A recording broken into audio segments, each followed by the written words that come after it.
I'm Courtney. And I'm Brandon, and welcome to the Time Travelers Club. So, this was kind of a super secret, sexy surprise special. I don't know where I'm going with this. Secret sexy surprise special. That's why I do don't love have the an alliteration. intro right. There's a show I've been listening to, and like anytime like there's like a secret thing that happens, she's like super secret sexy thing. It'll be like super secret sexy marriage, super secret sexy rebellion, and you're like, I love it. It's like I like not trademarked, borrowing it. But no, for real. Welcome to Time Travelers Club, everyone. We decided to do an Easter special. It's kind of like a surprise. We were on hiatus for a month, like not even a month, but you know, trying to get like prepared for season 2. And Courtney, how successful were we in catching up with all of our writing? Oh, I plead the fifth. Right. Exactly. So that's what happened. But what happened no, I mean, was... no, lots of going on in our lives, so like it's fine.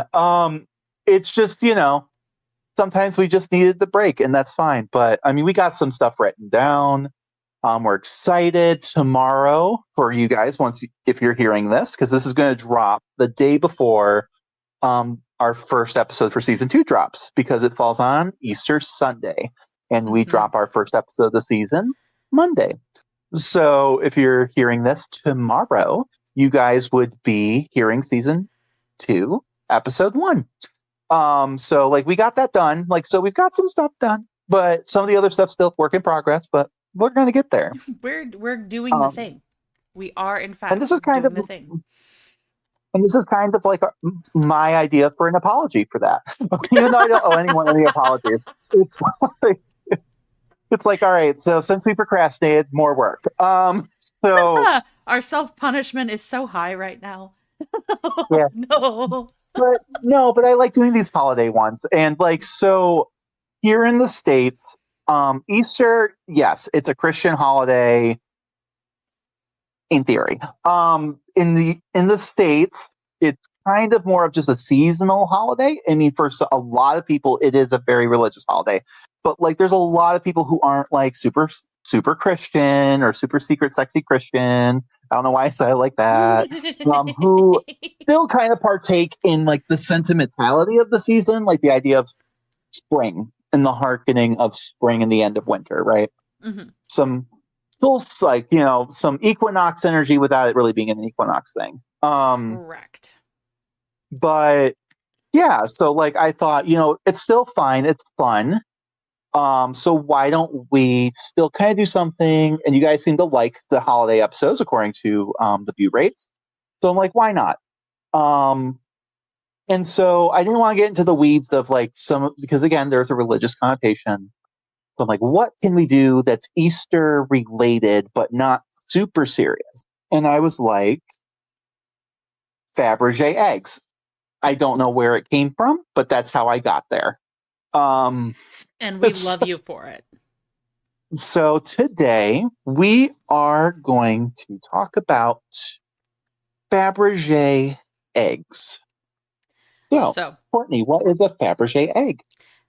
Thank you for asking, Brandon. I love that so much. So, a Faberge egg is a jeweled ornamental egg produced by the Russian jewelry house of Faberge in St. Petersburg. During the Tsarist period, as many as 69 of these eggs were crafted, with 61 confirmed to survive until today. Now, so they're super secret sexy eggs, right? They're super secret. I mean, there were 69 of them. So 69. but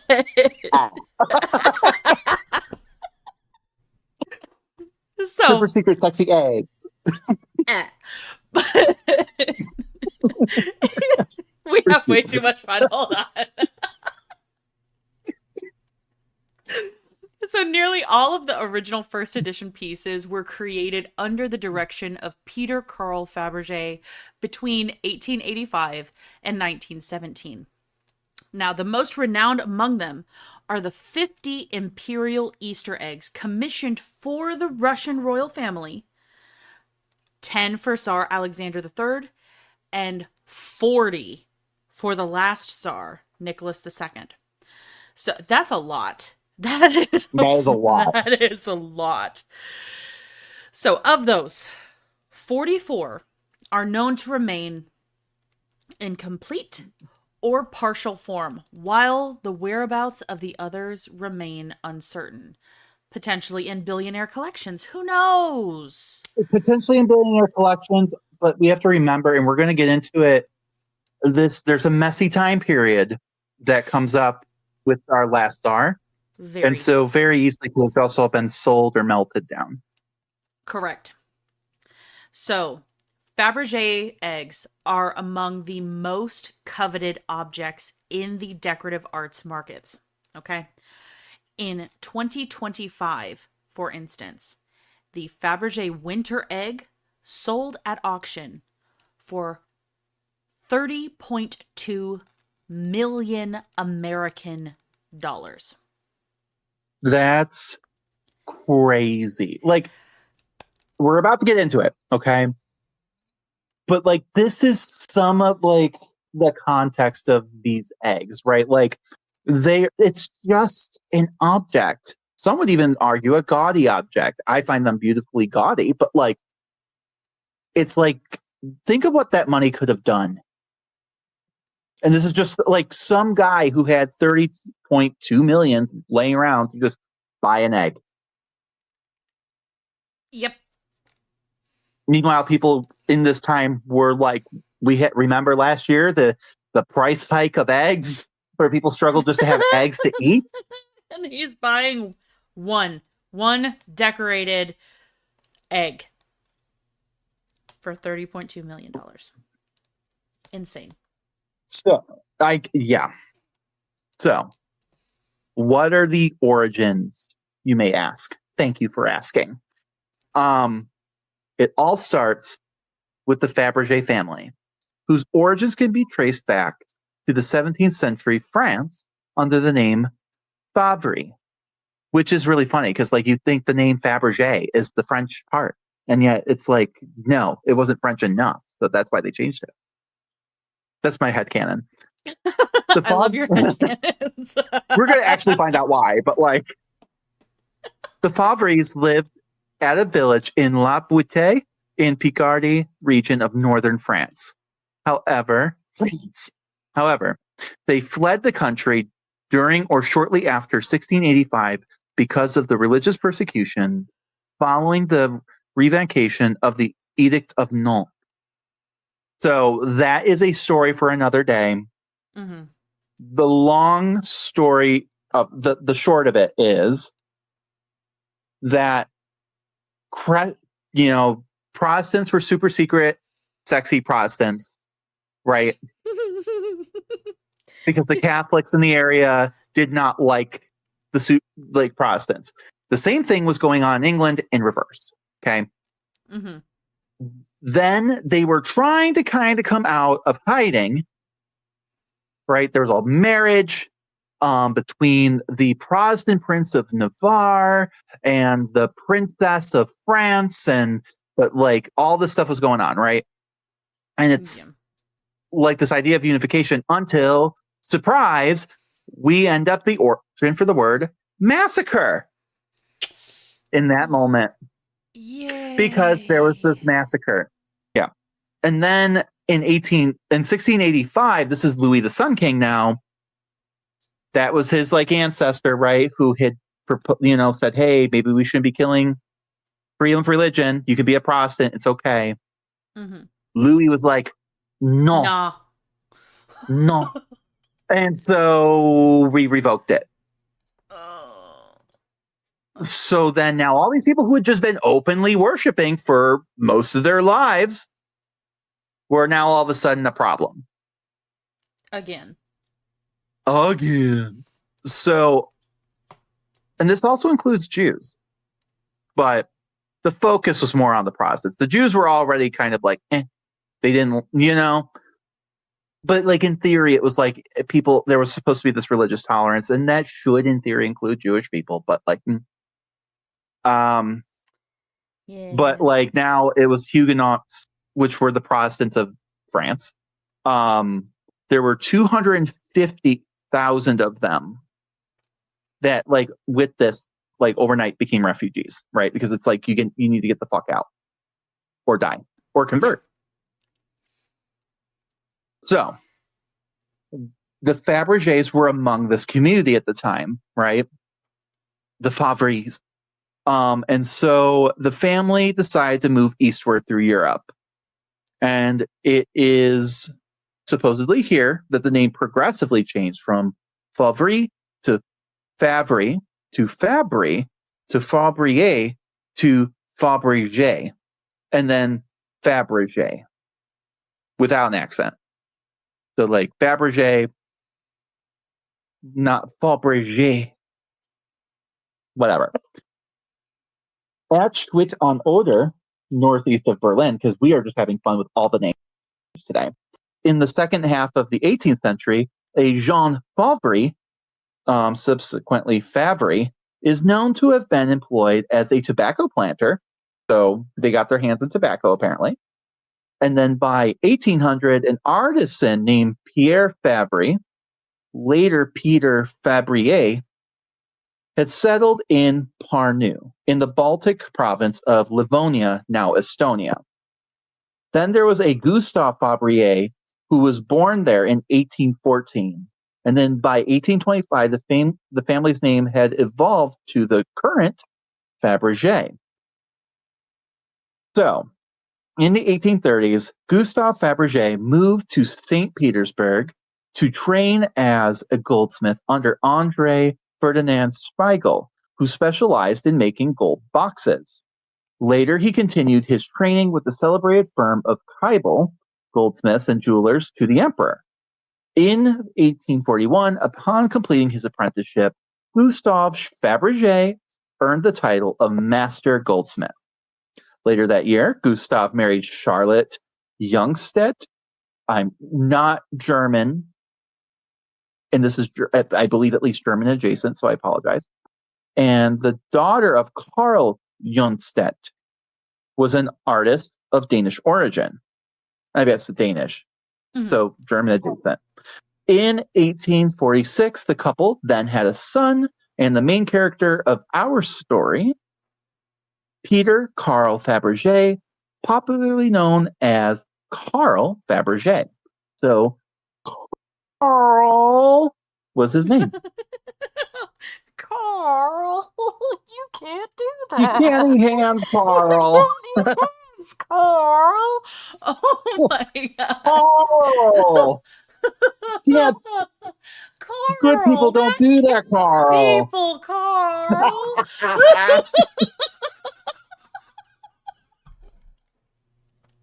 Carl, you can't accept 30 million for an egg while people starve.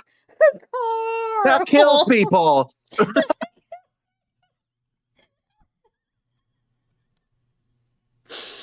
We're Our serious. humor is messed up. Our humor is so messed up. And also telling of our age. So, we're so old now. I know. Like, this was before so many people's time who can drink now. Oh god. I know. Oh. I think I need a shot. Oh god. I was like, people were probably conceived to that video that can now drink.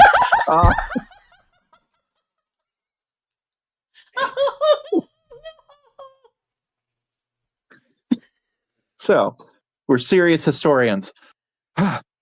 On the 20th of November, 1872, Carl married Augusta Julia Jacobs. Wow, that was an easy name to read. Daughter of furniture craftsman. Oh, here we go. Gottlieb Jacobs. I wonder if it's like Jacobs or something, you know? Probably. Probably. He also took over his father's firm the same year. His first child, Eugène Faberge, see, that was easy for me to say, was born in 1874. And 2 years later, oh, that's a name, Agathon We need to bring it back. That's a good name. I like it. Oh, these names, man. Gottlieb, Agathon. That's an intense name. That is an I don't even know intense the name. I gender. like I don't it. even know the gender of that name. Like the Aga, it makes me think of like Agatha, but then Uh-huh. like the Thon is like Megatron. You know, it's Yeah, so it's feminine and masculine simultaneously. I love an androgynous name. I like love an androgynous Agatron. name. It's Agatron. like Agatron, and it's like Baba Yaga's house, like Yes. but Oh my Transformer. god, with the chicken feet. Yes. So Agathon Faberge was born, and then Alexander and Nicholas Faberge followed in 1877 and 1884, respectively. The company was also involved with cataloging, repairing, and restoring objects in the Hermitage during the 1870s. So the Hermitage is a very big, important, sexy museum. Okay.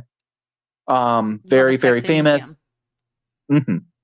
hmm it's a big deal. In 1881, the business moved to a larger street level premises at the Bolshaya Morskaya. I think I did good there. You did good. Fabergé also, I try. Fabergé also began making changes to transform the firm from what his son Eugene called a dealer in petty jewelry and spectacles. His time in Europe had inspired him to make pieces that were more than a sum of their parts. You know, this kind of reminds me weirdly of that scene from like Beauty and the Beast, the live action, where like the dad does like he's not like an inventor, but he Mhm. does like these beautiful paintings, but then he also creates these like really intricate things. You know? Yes. Oh my gosh, what are they called? Yeah. Oh, it's not animatronics. Automatons. Automatons. But Thank he, you. but he does it like with the clockwork, but it's these little things. It also Mhm. reminds me of their Nutcracker movie where they did that. Like it turns out that the mom was actually this wonderful artisan who did like these little music boxes and things where they Mhm. would pop open, like all the things would dance and stuff. It Mhm. gives that vibe. Like he's Very much just so. like this, like yeah. And I like to think that's pretty charming. Um, Expensive things interest me little if the value is merely in so many diamonds or pearls, which I think is a lovely sentiment. It It's like is. it shouldn't be because it's covered in jewels. It should be like it's like the value of like what's inside. Like it does something. Yes, I think that's like cute. I mean, it's useless, but it's cute. I get the vibe. I get what he's going for. I do. So by 1881, Carl earned enough recognition. Carl, Carl earned enough recognition I among promise his we won't do that. peers. I promise we won't do that the entire time. Feel free to reread that. I'm sorry. I love you for it so much. Oh my god. But he had earned enough recognition amongst his peers to be anointed the master of the second guild, which marked him as a merchant or retailer rather than a craftsman. This also meant he did not have to submit his pieces for official testing when using his own hallmark to that of the firm. Upon the death of Hiscius Pendon, Carl Fabergé took sole responsibility for running the company and was formally acknowledged as the head of the firm. At this time, the firm employed about 20 people. So it was a small business and he took over. I Yeah, respect the shit out of that. yeah, and I mean, like, it's like so. I work for a company currently who that was kind of their origin story, right? And you see this a lot, like Sears, Roebuck, and it just became Sears, right? I Mhm. work for a company where it's kind of similar. Like you get like Macy's again. Usually, it was like two dudes, right? Eventually, like one either sells their shares, or they split up, or one passes away, or whatever, and like the other one kind of just like takes over. Like they take, like and it's not like when I say take over, that makes it sound bad, but like no, like they just like okay, like they take it upon themselves to run the ship at that point. They adapt. Sometimes having that singular leader kind of helps with like a clearer mission. It does. You It know, definitely can. So the firm's first major breakthrough was in 1882 when Carl and Agathon Faberge were a sensation at the Pan Russian Exhibition of Industry and the Arts held in Moscow. Carl was awarded a gold medal due to his work at the Hermitage, which included Greek and Scythian jewelry from the 4th century that he had helped to restore. So pause for a second. This is like, there's a whole other story happening here right at this second that we're not getting into today. Maybe for a Patreon episode soon. Okay. Where there's like Scythian jewelry was the shit for some reason at this time, okay? Like if you ask like a rando person down the street, say, hey, do you know anything about the Scythians? They go, the who? But during this time, for some reason, they were really on vogue, right? And they were discovering these tombs and all these artifacts, right? Beautiful things, right? The Scythian culture, fun fact, may have inspired the Amazon, or actually it's pretty certain that like at least one of the tribes or groups were the Amazons. Fun facts. Yes. But they were known for their goldsmithing. It was gorgeous shit, right? And therefore, hoaxes were made. And one, I'm pretty sure, don't quote me on it, may have been working with Faberge at this time. Ooh, we have a counterfeiter working with Faberge. And they like sold it to the Louvre and everything. Oh shit! There's a whole story. I'm here for it. For another day, but I could not help but see this, and I would be remiss if I didn't mention it. Like the Scythian jewelry from the 4th century was a big 4th like century BC was a big deal. At this time period, it's not just a random fact. It may become important for a different story. So sorry, I wanted to just say that. You're good. But he had been awarded the gold medal because of his work in restoring jewelry of a Scythian origin from the 4th century. So he had been invited to the expedition. Faberge had also received permission to copy and incorporate the designs of those articles, and this became the focus of his display. The magazine Neva wrote in an article, Mr. Faberge opens a new era in the art of jewelry. Her Majesty honored Faberge by buying a pair of cufflinks with images of cicadas, which according to ancient Greek belief, bring luck. Although he achieved recognition of the imperial family, Faberge was only one of many jewelers supplying the Russian court. At least 5 firms are mentioned in the imperial accounts for 1883, with only 6,400 rubles paid to Faberge, which was by far the smallest. So he had low competition. So now we do go back to the Scythian artifacts. Tsar Alexander III declared that he could not distinguish Faberge's work from the original. He ordered that specimens of work by the House of Faberge should be displayed at the Hermitage Museum as examples of superb contemporary Russian craftsmanship. In 1885, the House of Faberge was bestowed with the coveted title Goldsmith by special appointment to the imperial crown, beginning an association directly with the Russian czars. Yeah, and like, so I don't know 100% on this, but I have a feeling this is a time period where Russia kind of always struggled with this, like later on, like especially starting with like Peter the Great, with like this identity, right? And like trying to partially associate themselves with Europe, but then also we have this proud heritage that we can trace back to ancient times, just like all of you guys, right? So like the Scythians in their head were like their way, right? Because the Scythians were this like nomad group that did occupy parts of like the Caucasus and Russia and stuff like that. Is there a direct link? I don't think so. But like they're trying to claim that heritage for themselves. So don't quote me on that, but I have a feeling that has something to do with this. But anyway, in 1885, Tsar Alexander III commissioned the House of Faberge to make an Easter egg as a gift for his wife. the Empress Maria Fyodorovna. Its shell is enameled on gold to represent a normal hen's egg. And this would pull apart to reveal a gold yolk, which turned open to produce a golden chicken that opened to reveal a replica of an imperial crown with a miniature ruby that was suspended. So, and we're going to get more into this later, but that was like roughly just the first egg. Kind of simple, you know. Mm-hmm. But this simple egg chicken combo would spark the tradition of the Tsar giving his empress a surprise Easter egg. And this would, Carl Faberge would continue right to the end.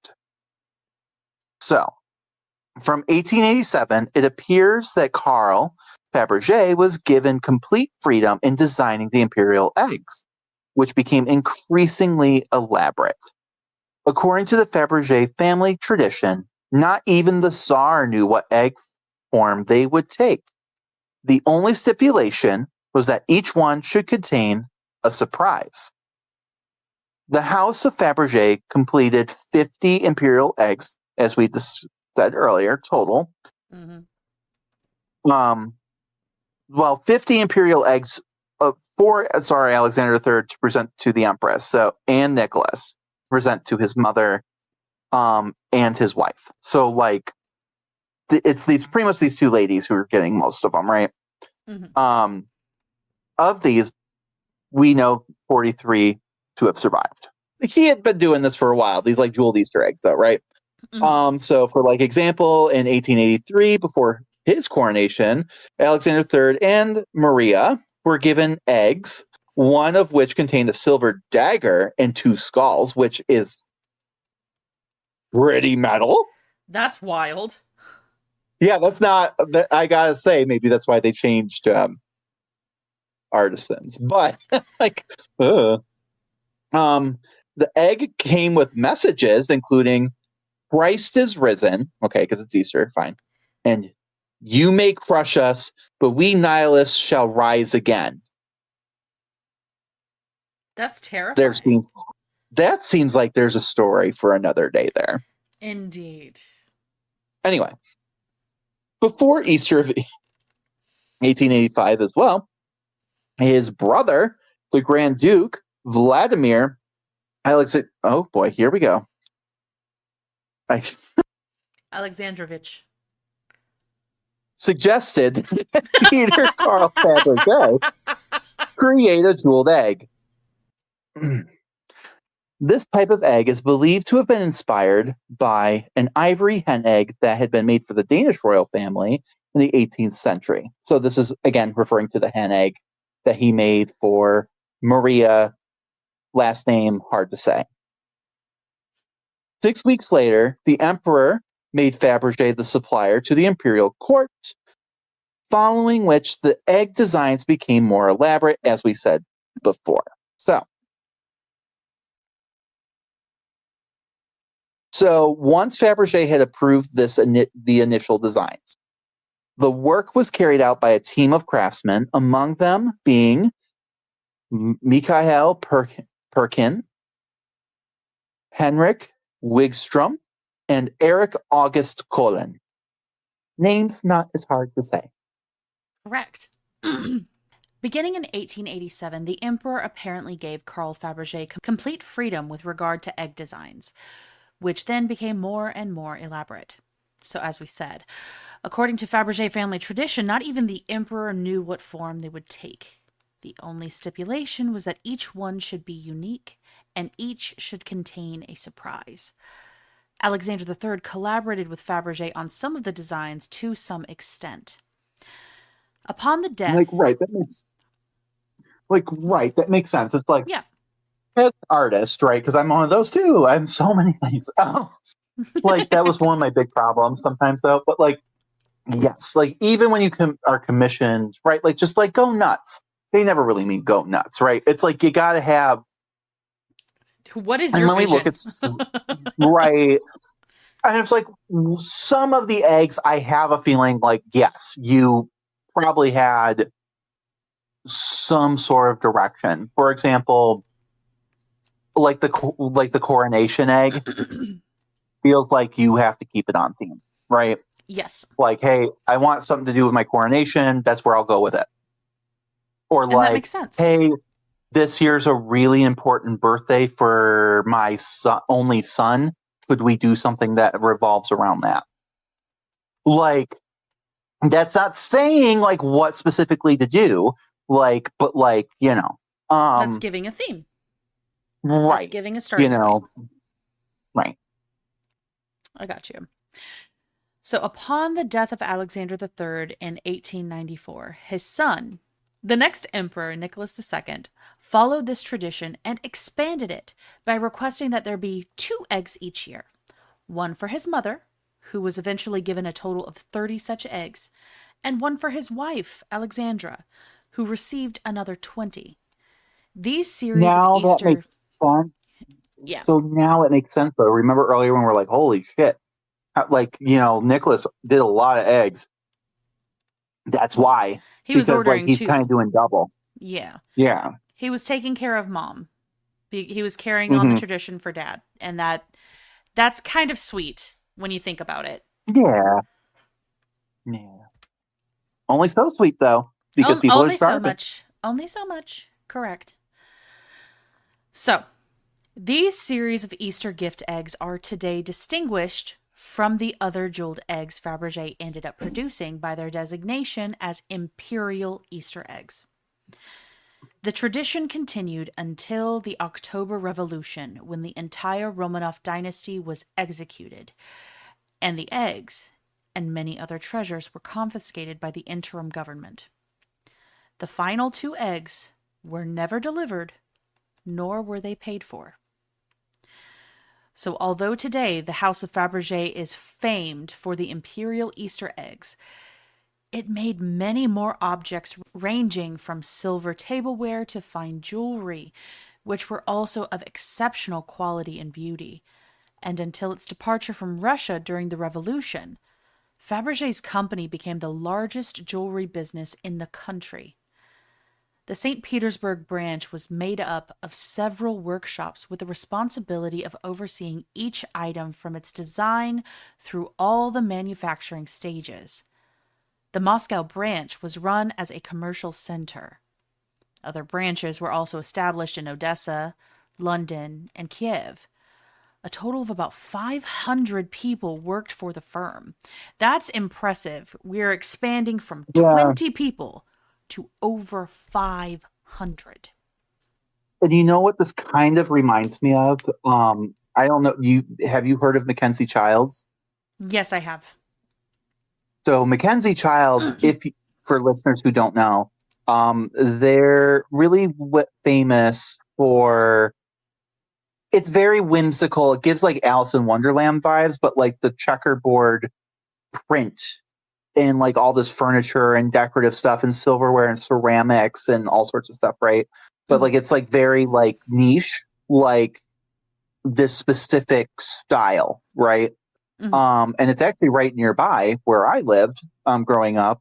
So in Aurora, New York, which is right off of Cayuga Lake. So just on the other side of where I went of the lake of roughly where I went to school.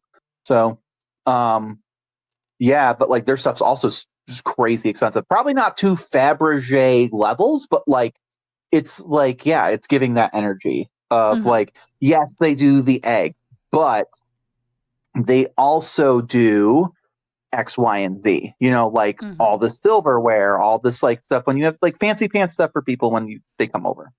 Exactly. And yeah, So, with the entire firm, it produced at least 150,000 items of jewelry, silver, and other items of fantasy, or up to an estimated 200,000 items from 1882 to 1917. That's a lot that's because great for this is 500 people. That's crazy. that's this is handcrafted stuff.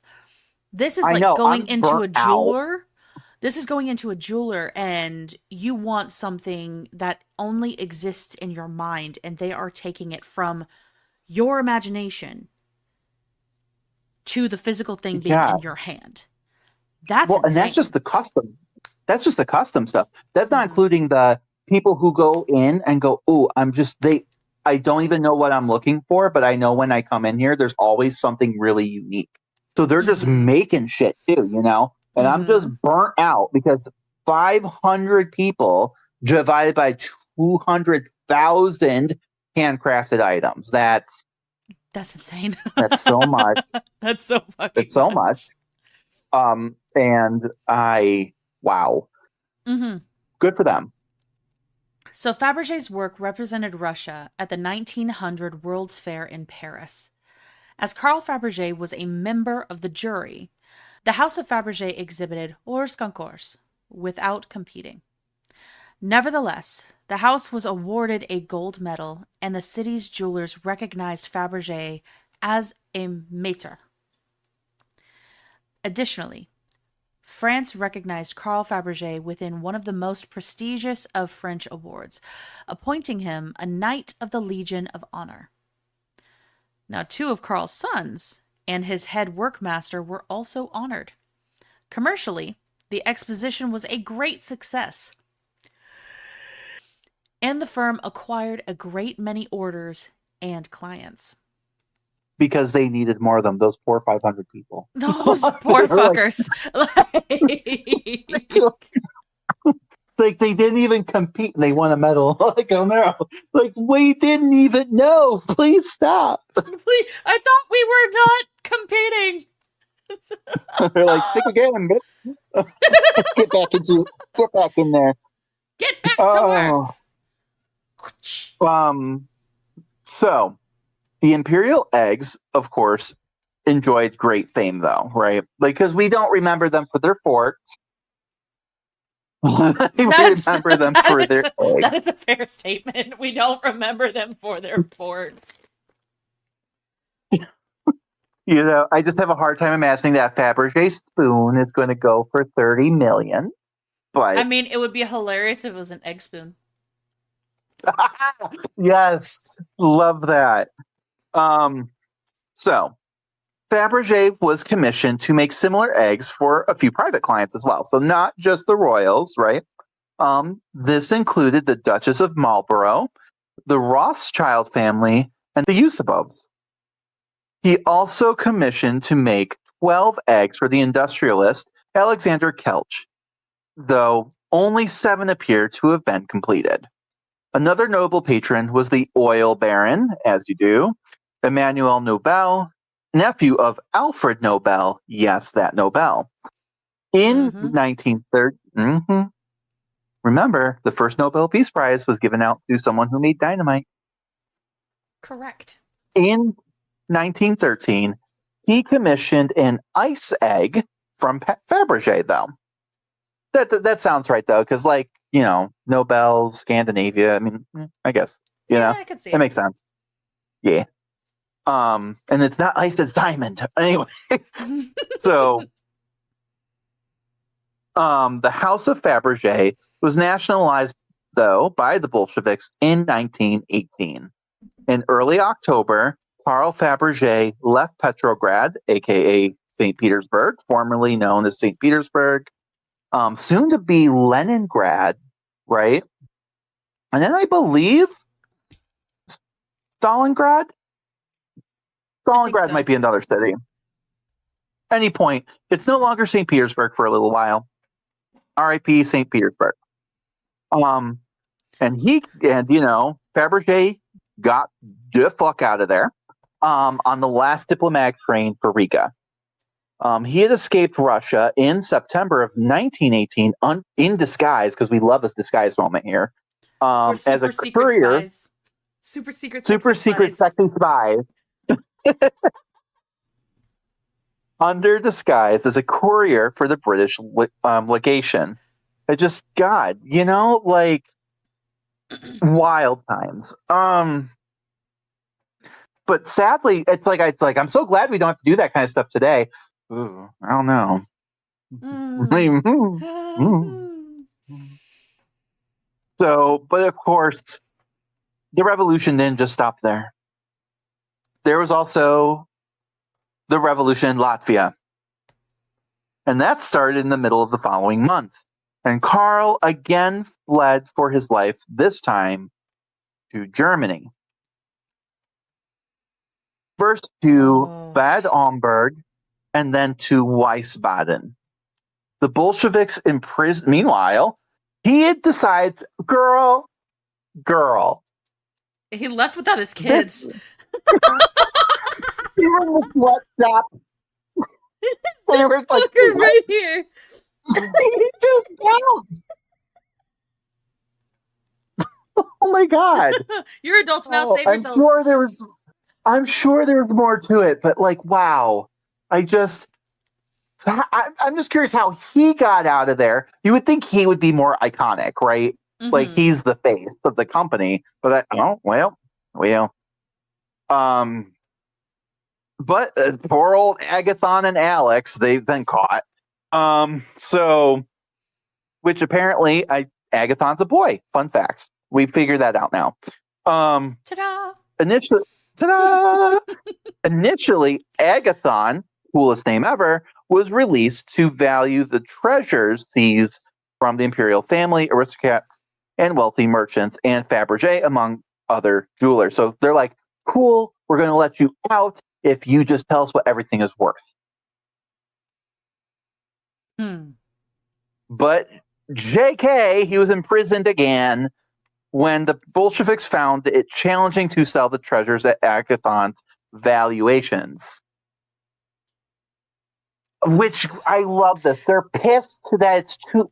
No one wants to buy it. It's too expensive. You kicked out all the rich people. Yeah, that's your whole Good thing. job, dumbass. Like, do you not understand how markets work? Obviously not. Right, and like they think they do. And here's the thing: like, I know I'm not a communist or anything myself, right? But like, I understand it. I understand the theory, but like, this is like right here, kind of like your red flag, not literally, kind of literally for them. Like y'all are trying, like that's the whole point of communism. Like Mm-hmm. this kind of shit wouldn't work, right? And like the idea of like everyone's kind of like, especially with this like more peasant uprising version of it, right? Everyone's broke. That was the problem. You had all these super, super rich people who could afford Faberge eggs that you just kicked out and overthrew or killed. Maybe rightfully so, maybe not. Whatever. The point just being that, like, you don't have the people there anymore who can afford them. What are Mm-hmm. you doing? They are Like, trinkets, not something that you can just like sell. right. Then there was just, and you're like, well, Brandon, maybe they're just trying to sell them to someone outside the country. Well, there was this little thing called World War One. They didn't realize it was just one yet, but they were like, wait, what? World War One? What It do you was the mean? war to So, end all wars, wasn't it? That's it what it was was initially called. The the Great War. Great War. The Right. And the Great thing War. is, during their little revolution, they done pissed off a lot of people because they backed out of the war. Mm-hmm. So even if people wanted to buy fancy, frivolous eggs, when no one did, because even rich fucks were dying in trenches, you done pissed off those people too. Mm-hmm. So like there was no market for any of this. And now they're pissed at him. Like He I told you didn't how do much it's anything worth. It's not my wrong. right. Which most of these people didn't. But like it's like brother, like you told me to tell you how much it's worth. It's not my fault you can't sell it. Like, Comrade, that's not how this works. right. I just like, oh, brother. um, so they got mad Big mad. and put him back in jail. So, Indeed. um, and part of this too, with Europe awash with Russian jewels, prices had fallen, right? Because you have to think too, the emigres leaving brought their jewels with them because that's essentially universal currency. Mm-hmm. So there's already a shit ton of jewels floating around Europe now. Like no one wants yours covered in blood. So then there's Madame Faberge and her eldest son Eugene, which this fucker, he left his wife behind too. Oh my god. This guy's a piece of work. I kind of like. I wish we knew more about this, but Madame Faberge and her eldest son Eugene avoided capture by escaping under the cover of darkest night through the snow-covered woods by sleigh and on foot. God, that is so Russian coded. I'm Oh my sorry. god. Yeah. Towards the end of December of 1918, they crossed the border into safety in Finland, which, again, let's remember, Carl had bounced in September. That's oh This is no. December. Because I was just thinking, wait a minute, they have a sleigh in like September? Nope. Nope. That's December. No. Divorce. Fucking divorce. No, even better. I'm Even going to give better. him the better. We're going into foreign territories. I don't have a husband. I'm not married. Oh no. We don't have databases for that shit. I'm going to give benefit of doubt. Maybe it's the plan. Like he's super important. Get him out first. And then she could stay behind to try and salvage shit. Right? Like, so it's not total abandon wholesale. See if they can make it work. And it clearly didn't. That's maybe. Or he bounced. And he I'm said gonna good say luck. he bounced. I'm gonna say he bounced. Just like bye. Well, apparently all was forgiven eventually. Because meanwhile in Germany, Karl had become seriously ill. And Eugene reached Wiesbaden in June of 1920. Jesus, he took his time. And He accompanied did. his father to Switzerland, where other members of the family had taken refuge. So Fabergé died at the L'Hotel Bellevue in Lausanne, Switzerland, on the 24th of September of 1920. His family believed he died of a broken heart. Which, okay. I could say depression. That could be a thing, I mean, right? possibly like literally I going could from the say, highest highs and then sinking to like the lowest of lows. yeah. I could Well, see I mean, it. some of that, but here's what I'm going to say. As an artist, right? Not even the wealth part of it, right? But to see everything you've ever worked for, your entire life, be reduced to nothing, to destroyed, right? Yeah. The people you worked for, who you probably had like a were intimate relationship with, dead Yeah. or at least missing. Like your entire life turned upside down. Like I could believe that being pretty heartbreaking, right? I I wish could he was see a it. little more heartbroken for his wife and kids, but like whatever. Um, Speaking of his wife, Augusta died in 1925. The two, well, holy crap, they were never reunited, girl, What the fuck? until 1929 when Eugene took his father's remains from Lausanne and buried them with his mother's grave in the cemetery du Grand Jas in Connay, France. So I guess he just never saw his wife again after he bounced. That I could see. That I could see him There's a dying of a story broken there. heart. There is definitely okay, there's something there. I would like to dig Or, deeper. well, yeah, but is it? Or like, did he bounce on his wife? Like, that's fuck. Like, you had Hmm. time. Like, Hmm. I don't know. Hmm. It's just a I don't little know. weird. I don't know. I don't know. I I don't don't know. know. No. So his wife died in January of 1925. And although Alexander managed to escape from prison when his friend bribed guards, Agathon failed in making his escape from the USSR until November 1927, when he, His wife Maria and son Oleg, together with 4 helpers, escaped by sleigh under cover of darkness across the frozen Gulf of Finland. Yeah, like his Agathon, mom. like his mom, Agathon Like and his his mom. family spent the rest of their lives in Finland.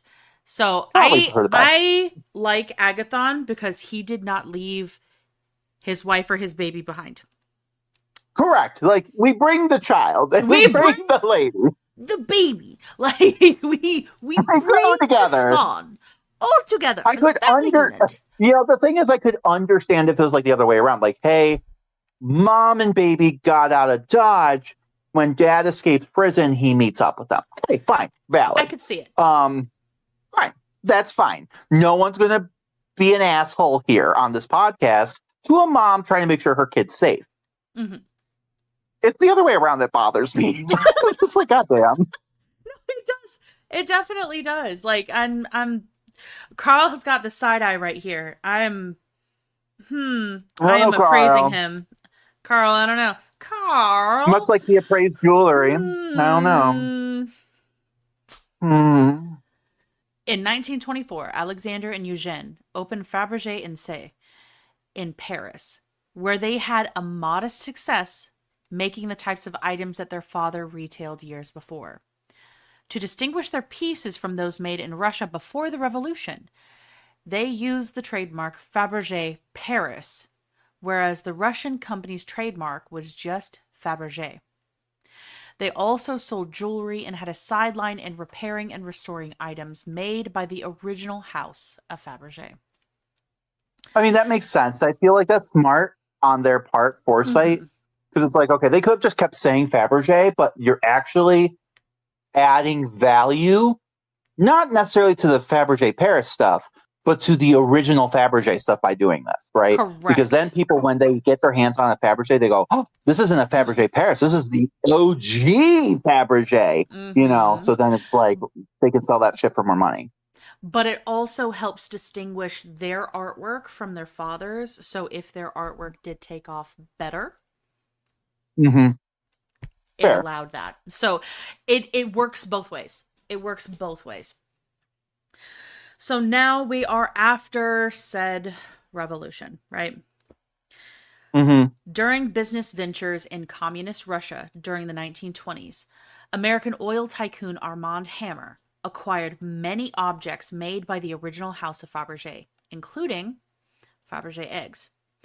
In 1937, Hammer's friend Samuel Rubin, owner of the Spanish Trading Corporation, which had imported soap and olive oil, closed his company because of the Spanish Civil War and established a new enterprise to manufacture perfumes and toiletries. Rubin registered his new firm in 1937 as Fabergé Inc. at Hammer's suggestion.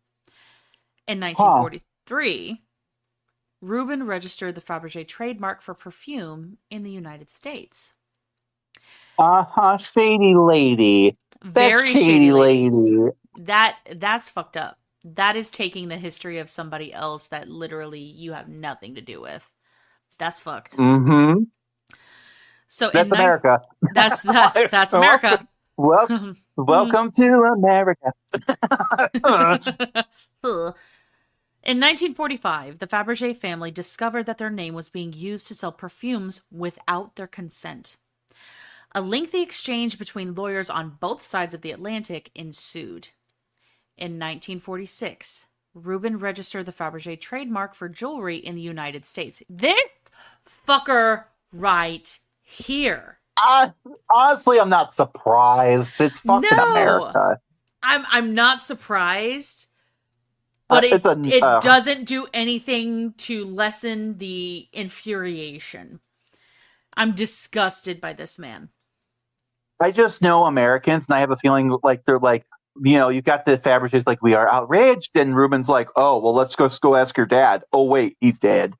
Yes, I can still use the name, buddy. Oh my god. He'll say things like pal and buddy. Oh, Ugh. absolutely. Guy. In 1945. Well, my bad. Da, da, da, da, da, da. So, an agreement was reached out of court in 1951 with the Fabergé family, whereby Reuben agreed to pay Fabergé NC the amount of $25,000 US dollars, equal to about $310,000 today, to use the Fabergé name solely concerning perfume. Woof, that's shitty. That's That's a really shitty shitty. agreement. That is a very shitty agreement. Like, I feel like when you are the Fabergés,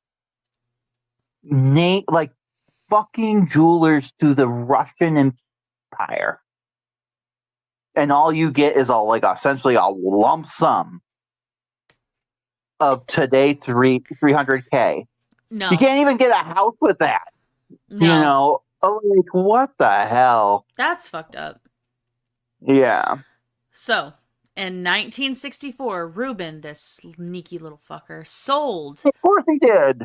Fabergé Inc. for $26 million to George Berry and Rayette Incorporated, cosmetics company. Rayette changed its name in 1964 to Rayette Fabergé Incorporated, and then in 1971, the company's name was changed again to Fabergé Incorporated.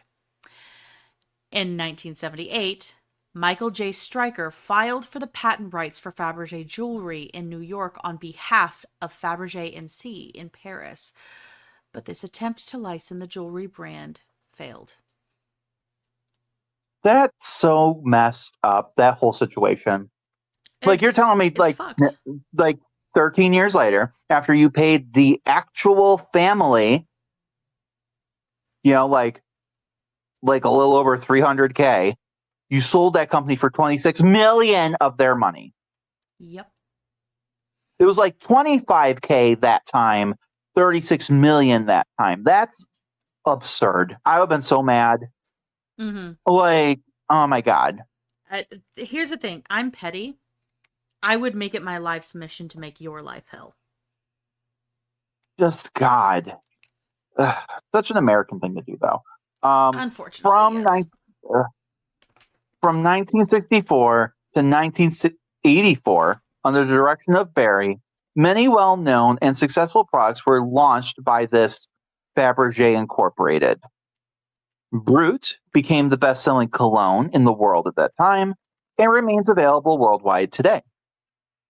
In 1967, actor and businessman Cary Grant was appointed creative consultant and in 1968 a member of the board of directors of the company.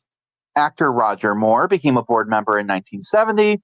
Barry established Fabergé's filmmaking division, Brut Productions, in 1970 and put together an Academy Award-winning film titled A Touch of Class in 1973, as well as some other films.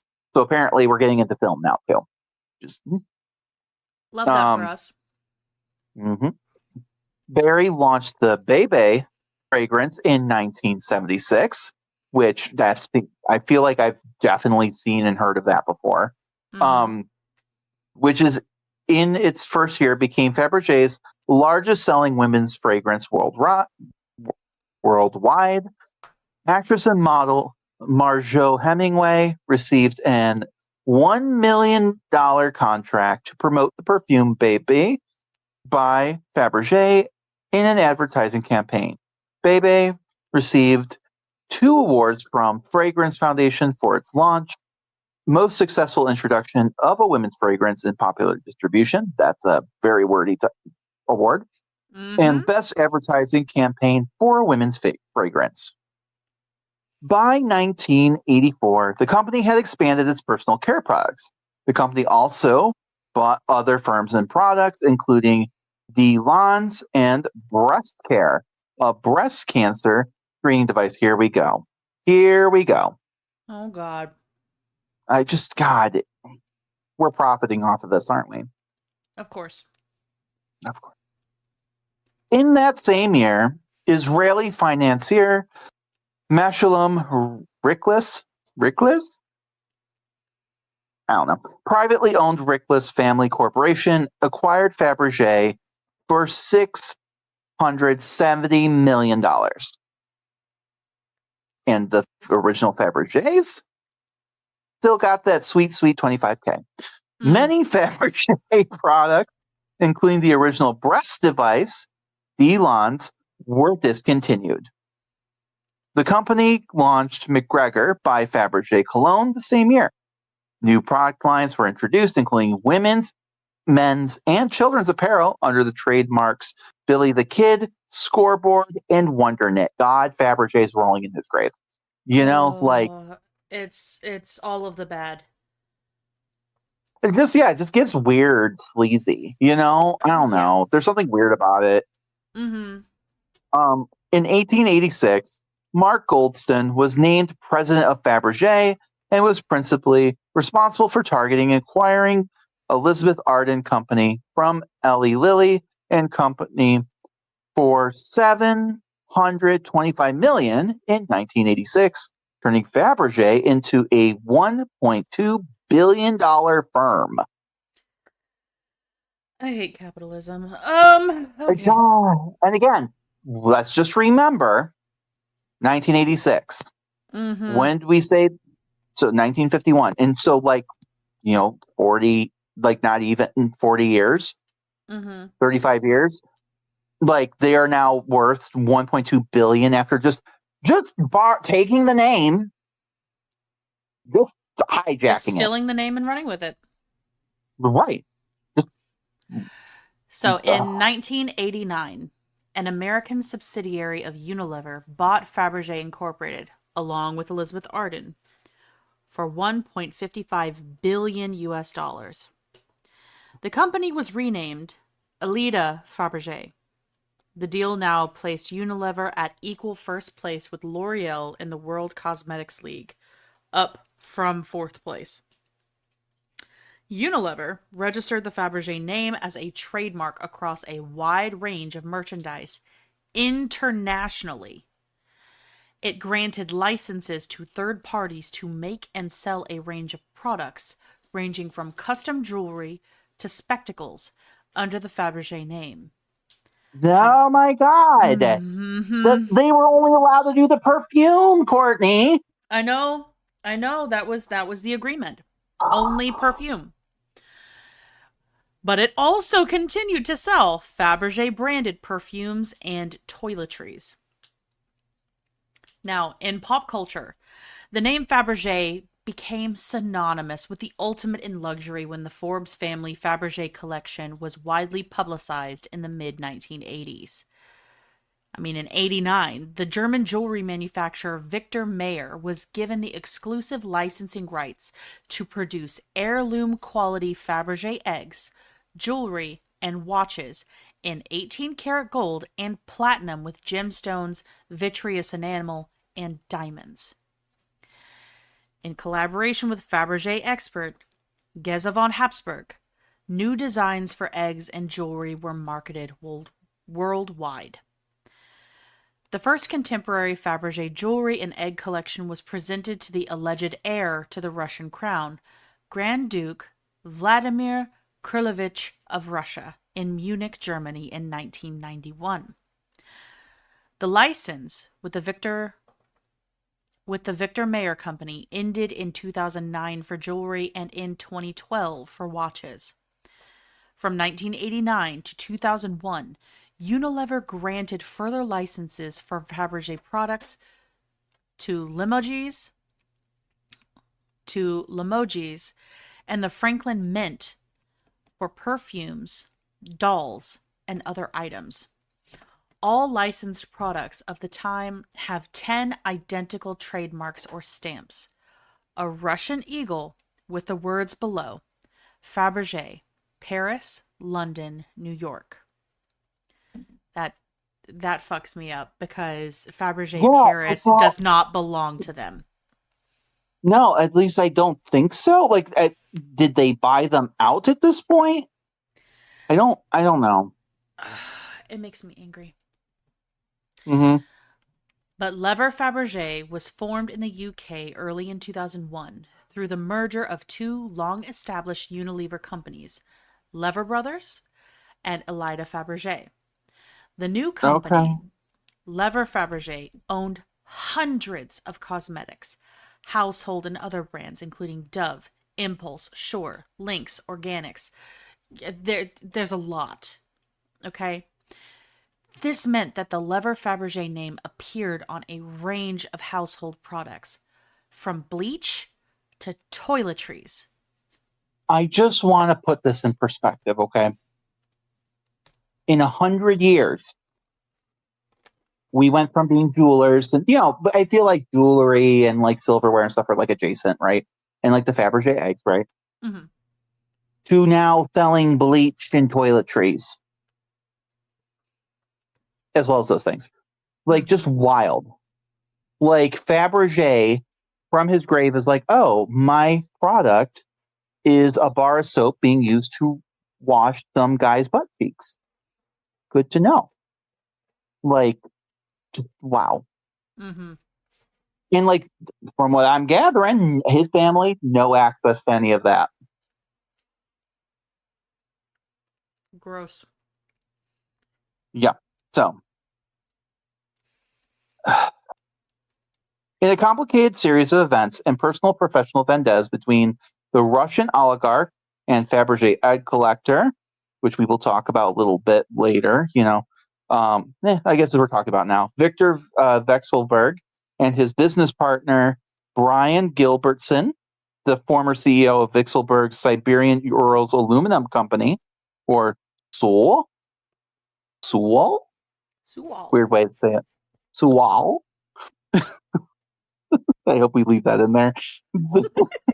Swole? Sual? Swole? Swole.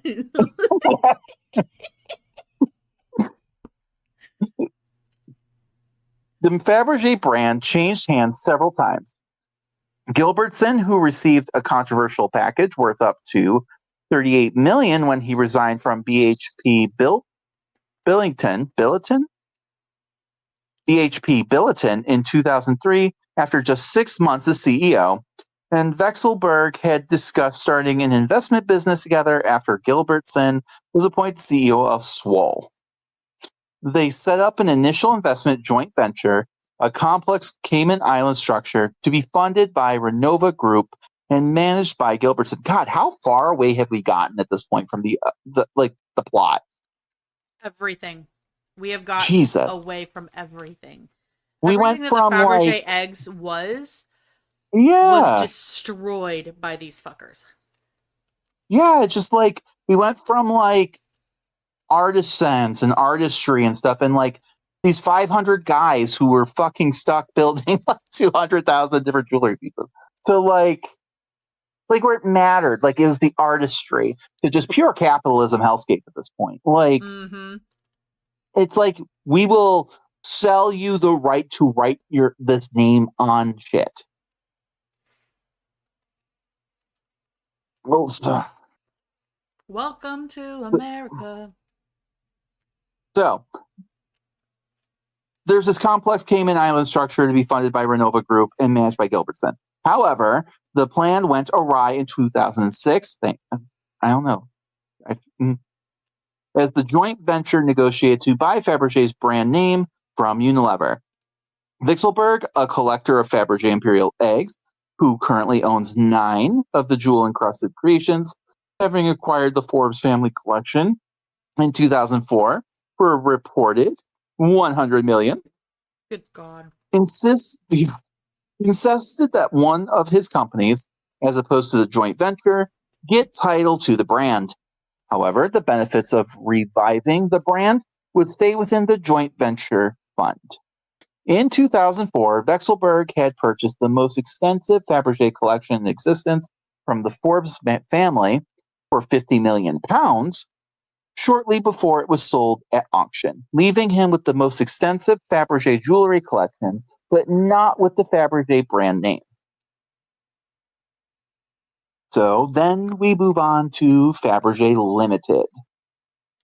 On the 3rd of January of 2007, Hollinghurst Resources, now Gemsfields, an investment advisory firm based in London and of which Gilbertson was a partner, announced a Hollinghurst portfolio company had acquired Unilever's entire global portfolio of trademarks. Because now we're getting into this weird language where honestly, I just usually blank out. Like you're buying portfolios and stocks and because licenses and blah, blah, blah, blah, because all it blah. is intangibles. It is quite literally Mm-hmm. intangibles. I'm just like, I'm not a stock bro. So I'm just like, this might excite some people, but this is probably the worst part of this episode for me. But it's like, I feel like it's important, right? Like I could have left it at Fabergé being dead. But it's like there is like this legacy. It's like, why do we still know this name? Why is it This is still why. around? Yeah. And yet it's also in the weirdest places you would never think of. Mm-hmm. Right. And so, yeah. The trademarks, licenses, and associated rights were acquired by a newly constituted company, Fabergé Limited, which was registered in all places, the Cayman Islands. I'm sure it's a tax reason. Oh, You know, it 1,000%. just feels like offshore accounts kind of stuff. Again, bro stuff that I don't know or care about, but whatever.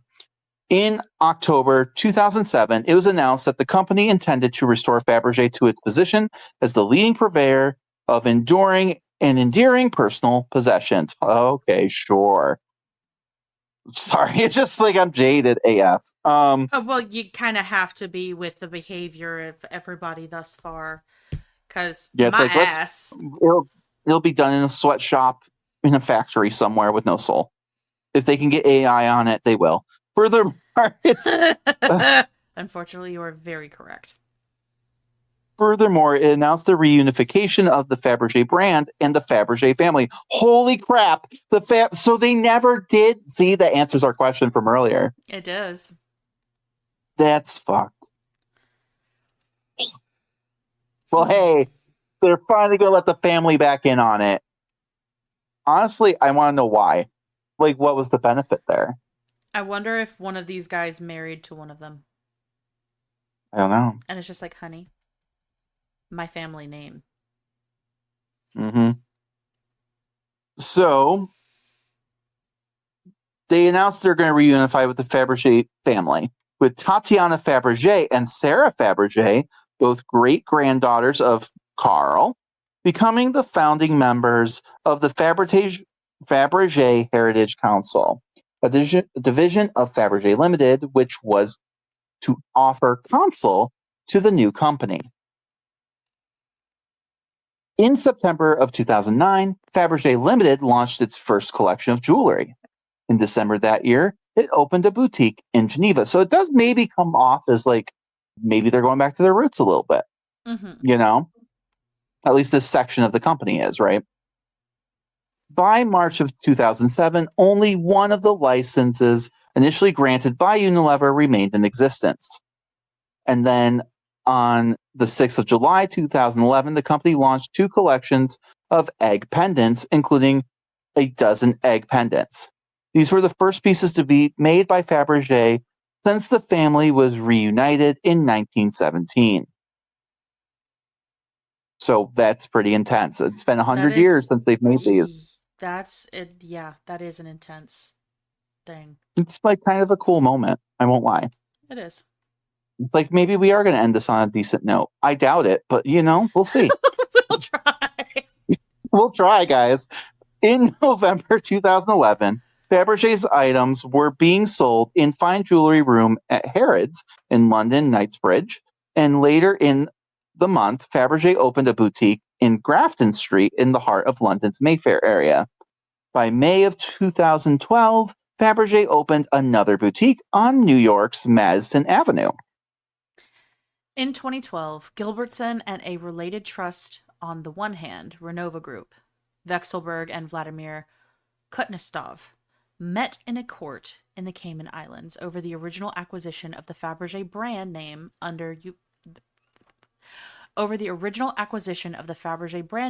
from Unilever. The Oh, claim.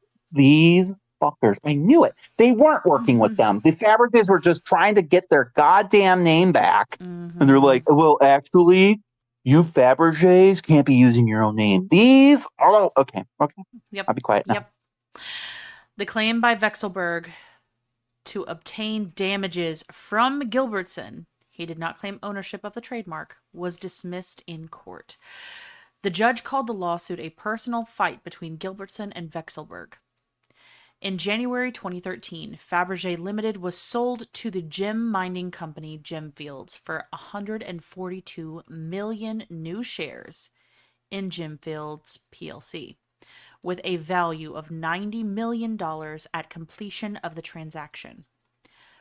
After the transaction, Gilbertson, Pollinghurst, and its co-investors held some 74% of Gemfields.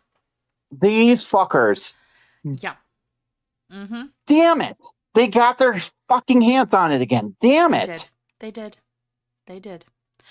Accounts filed with Companies House in the UK on the 25th of October 2015 show that Faberge Limited in the UK, the principal trading entity, lost $500,000 for the year ending in the 30th of June 2015. The accounts reveal that a significant spend in research and development was made during the year in respect to the new timepiece collections. These were launched during the year. In November of 2015, Faberge won a Grand Prix d'Horlogerie de Genève award, the Ladies' High Mechanical Prize. In 2017, the head office of Faberge jewelry brand. Oh my God, I said things in French for too long. I'm like, jewelry. So now, like, the English words are starting to get Frenchified. It's just a little spicy. a little spice. In 2017, the head office of Faberge's jewelry brand, which is located in London, noticed Mariana Voinova in photographic project for L'Official Ukraine. Mariana was invited as an ambassador to the jewelry house the same year. I almost read that as L'Official Ukraine. I'm like, oh, it's French. It's Ukraine. It's like, shit. I got code switch. Got to go back.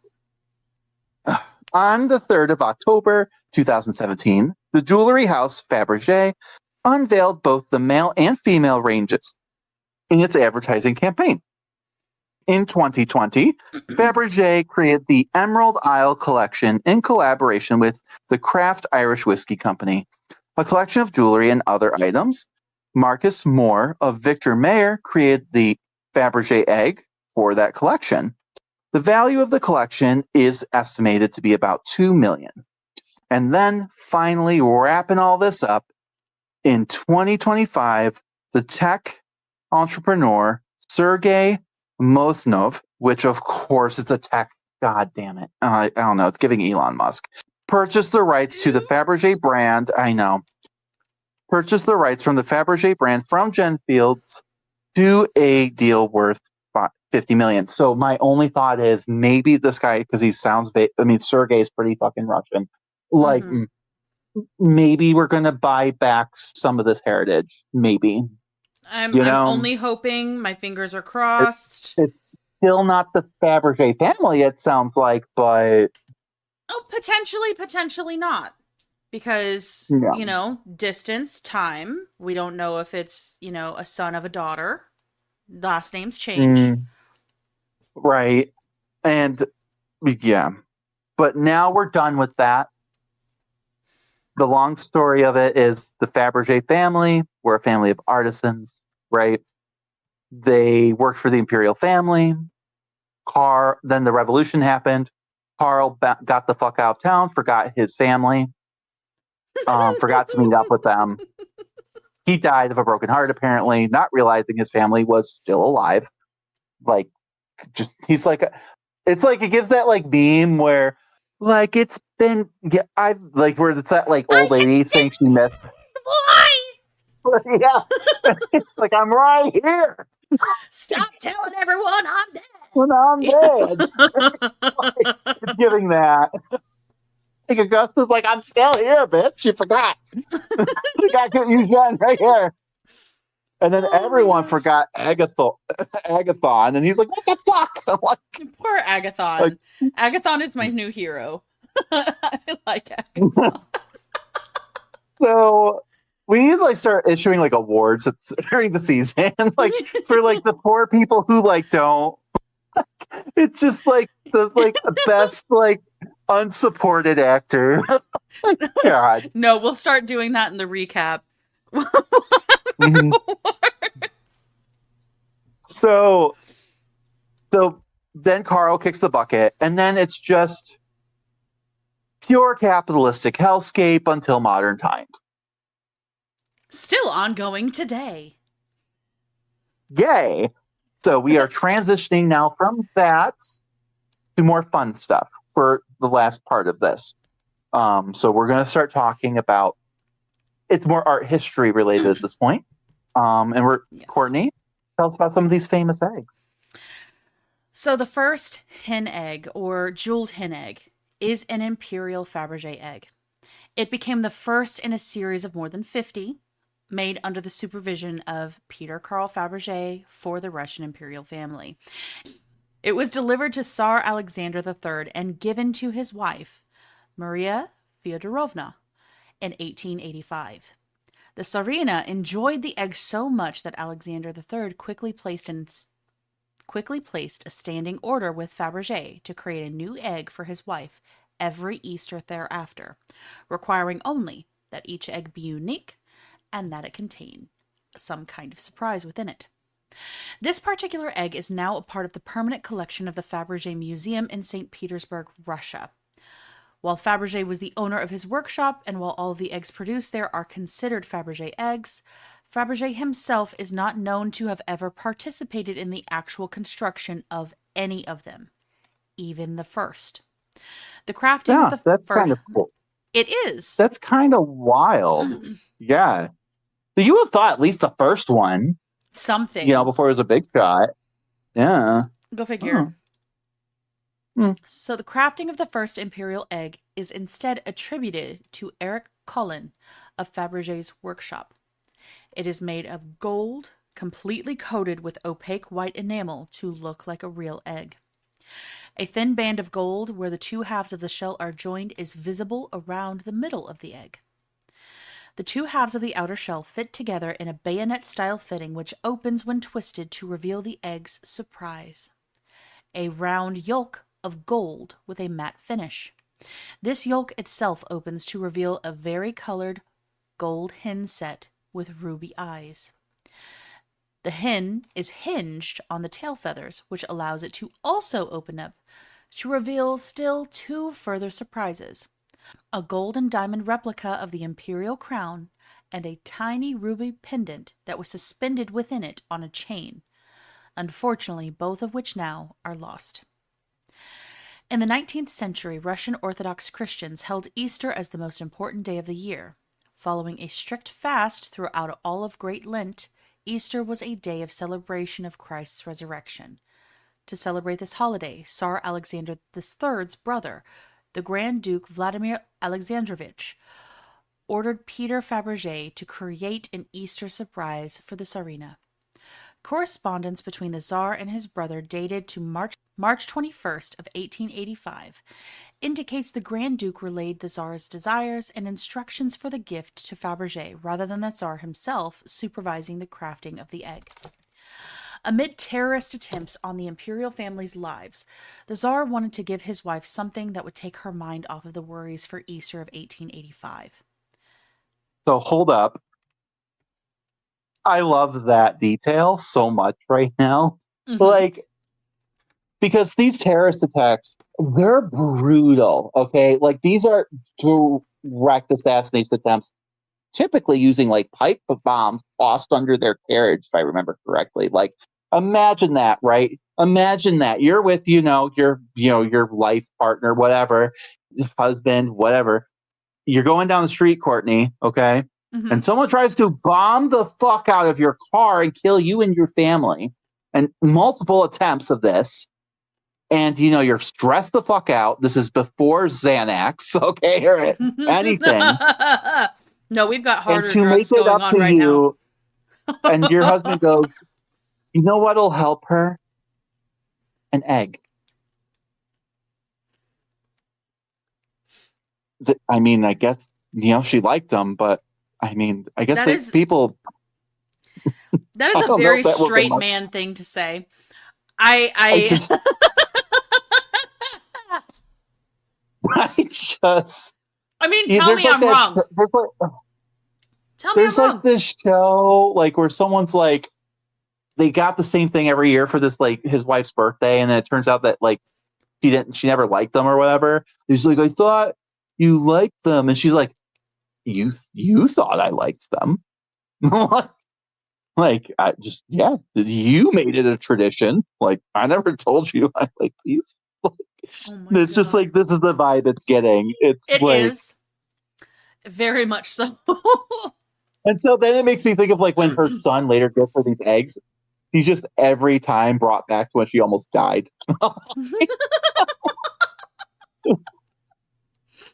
Why does Yeah, grandmama have like a haunted look? Papa, did you give Grandmama her egg? It's, what's wrong with grandmama? She hasn't stopped staring at the egg for 6 hours.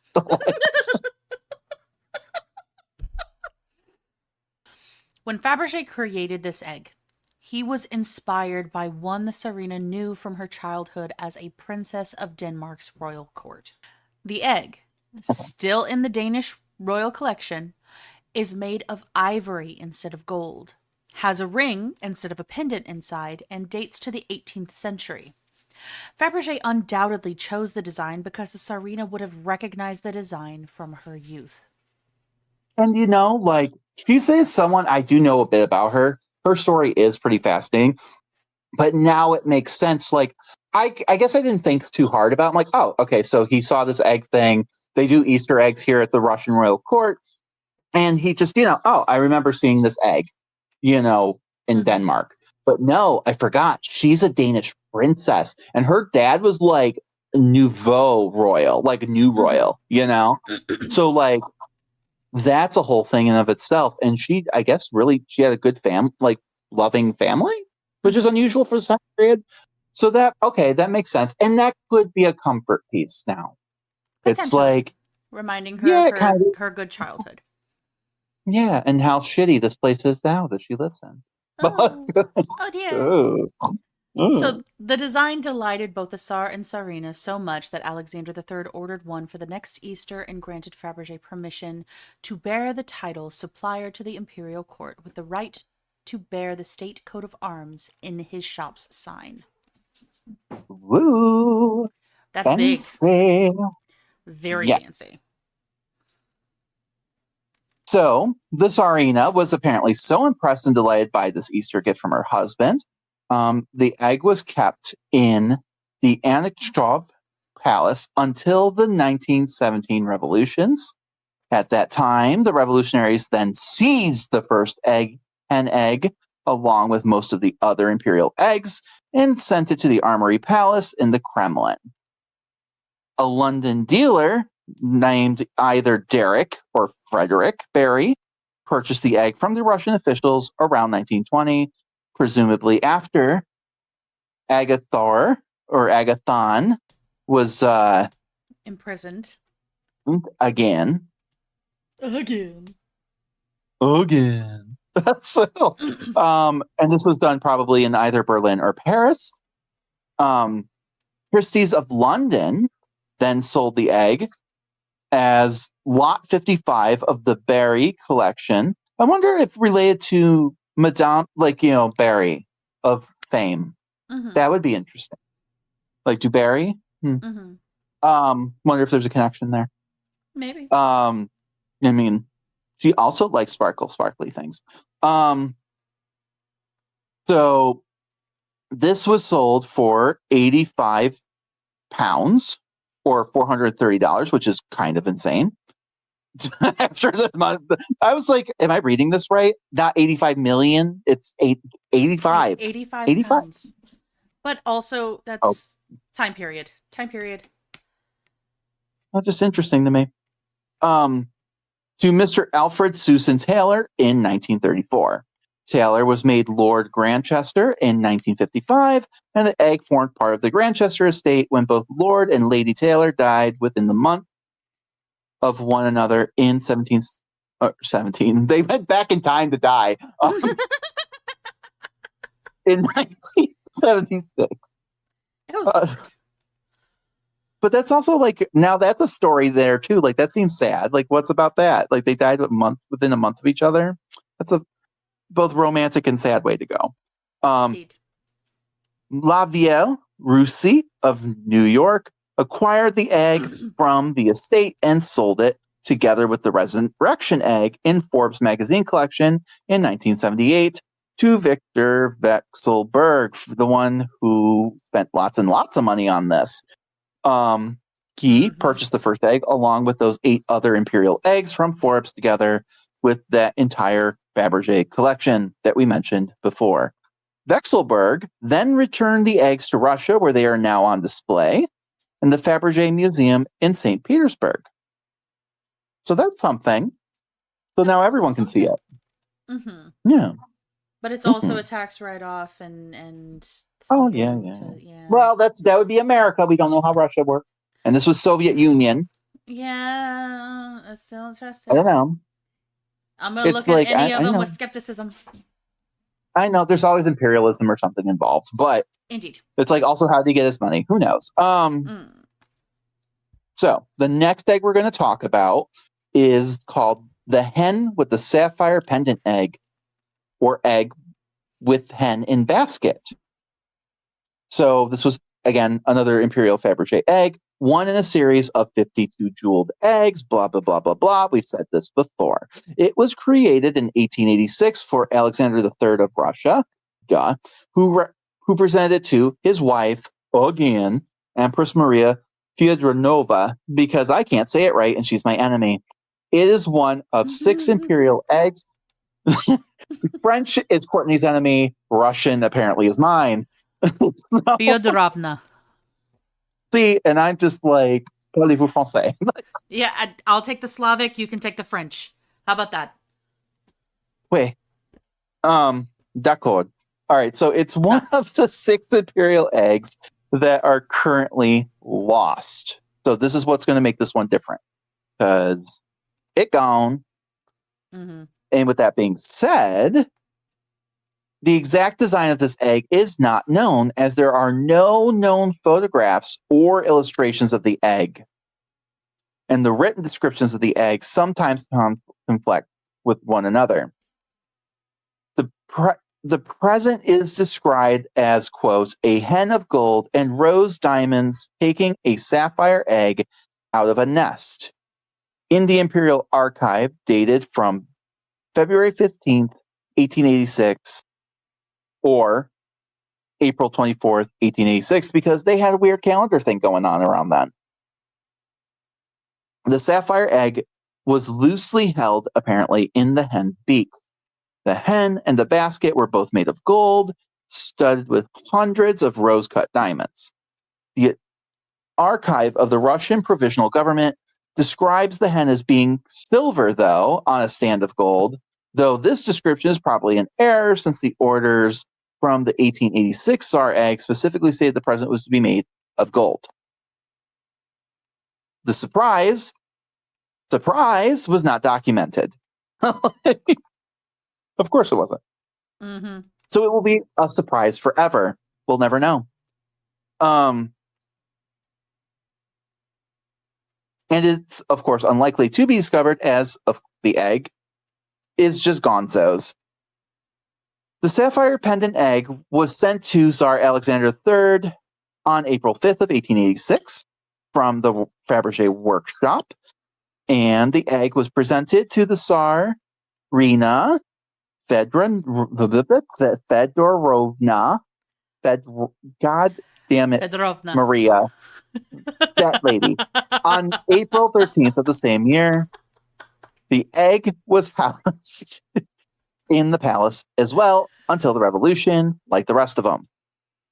The last documented location of the egg is from the archive of the Provisional Government's inventory of 1922, when the egg was being held at the Armory Palace of the Kremlin. It is not known whether the egg was just simply lost, or, more than likely, in my opinion, currently in private hands, because it just tends to be the way it goes. Unfortunately. So the next egg we're going to talk about is the imperial coronation egg. It is, of course, a jeweled Faberge egg made under the supervision of the Russian jeweler Carl Faberge. In 1897, in 1897 by Faberge Atelier, Mikhail Perkin, and Henrik Wigstrom. The egg was made to commemorate Tsarina Empress Alexandra Fyodorovna. The coronation of Tsar Nicholas II and his spouse was the catalyst for the imperial coronation egg's creation to celebrate the historical event. The coronation on May 14th of 1896 was a day of jubilance and pride in the Romanovs, celebrated by throngs of spectators. The Russian nobility and guests gathered on the eastern or okay. End scene. The Russian nobility and guests gathered on the Eastern Orthodox day of Dormition, the feast of death and the body ascension to the heaven of the Virgin Mary inside the Dormition Cathedral for the actual coronation. The throne of the Tsar, the former throne of Michael I of Russia, was inset with 870 diamonds, rubies, and pearls. The throne of the Tsarina, the famous ivory throne of Ivan the Great, was also inset with a vast collection of jewels and rare gemstones. A gold Ivan the miniature. Great is also Go ahead. Ivan the Great, also known as Ivan the Terrible. Yes. Translates to the same thing. Anytime you are called the Great, yeah. I mean, so like, all right, here's the thing.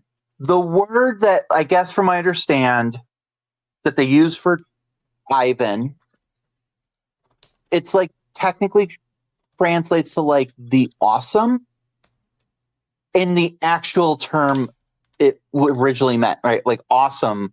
Now we think it's like awesome, dude. You know, not like awesome might. You know, like awesome is kind of neutral, where it could be like a villain could, you know, super bad guy could be awesome in might, but a good person could be awesome in might, right?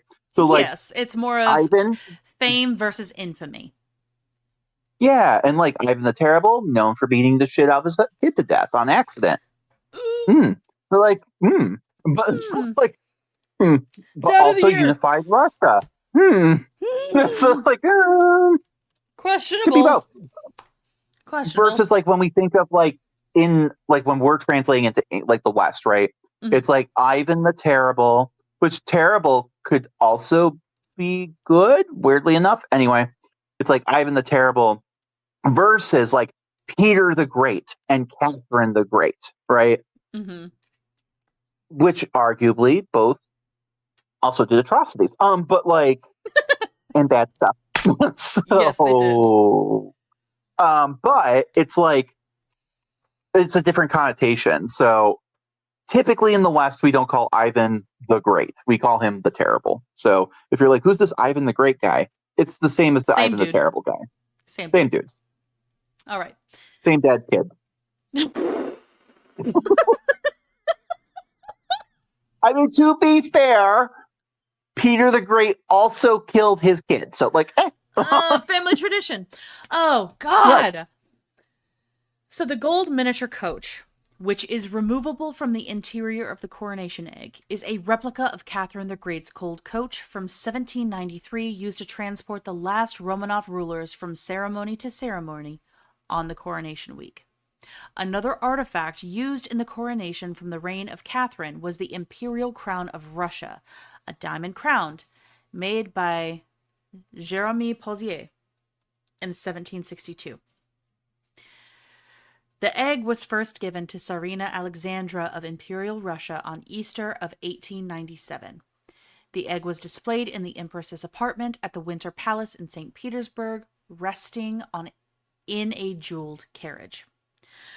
Upon the fall of the Romanov dynasty, the egg was confiscated by the provincial government in 1917 and was listed among the treasures removed from the Anichkov Palace.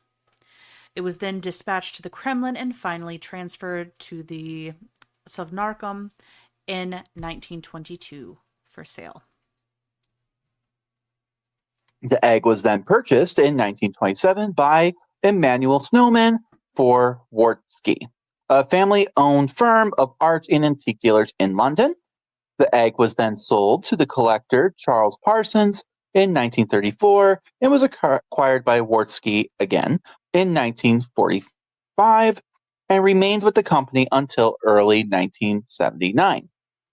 In March of 1979, the egg was then sold to Malcolm Forbes Mm, for again again.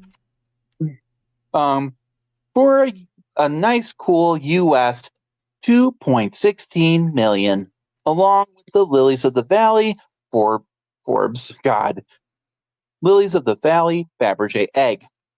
Then in 2004, fast forward quite a bit, 9 of those Faberge eggs, including the coronation egg, the hen egg, all the different eggs, were sold by the auction house that we talked about earlier, blah, blah, blah, blah, blah.